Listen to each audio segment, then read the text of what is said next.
Khairpur reporter Abdul Razzaq शेर सिपाफ जे मरकज़ी सदर मंसूर शाहानी जी हिदायतनि ते सिपाफ सखर डिवीज़न अंदर तंज़ीम साज़ी ॿियनि मसइलनि जे हल जे लाइ गॾिजाणी जो सिलसिलो जारी कियो वियो आहे। सिपाफ तालका कोट डी जी गॾिजाणी पीपी तालका ऑफिस कुंभ में रखी वई गॾिजाणी जी सदारत सिपाफ सखर डिवीज़न जे सदर बादल खान गाहो कई महिमान ख़ास सिपाफ डिवीज़न सखर जो इंफॉर्मेशन सेक्रेटरी आसिफ अली बांगो सिपाफ ज़िले खैरपुर जो सदर ख़ालिद हुसैन गाहो या सिपाफ तालका कोट डी जी जे उहिदेदारनि सिपाफ अॻवाननि जी कोट डी जी पहुचण ते शानदार इस्तक़बाल कयो।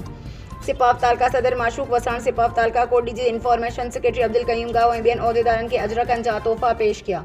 उन मौक़े ते सिपाफ सखर डिवीज़न जे सदर बादल गाहो सिपाफ तालका कोट डी जी जे उहिदेदारनि खां ख़िताब कंदे चयो त असांखे पंहिंजे अॻवाननि जो हुकुम आहे त सिपाफ जे नौजवाननि जी हर हवाले सां मालिकी करियो।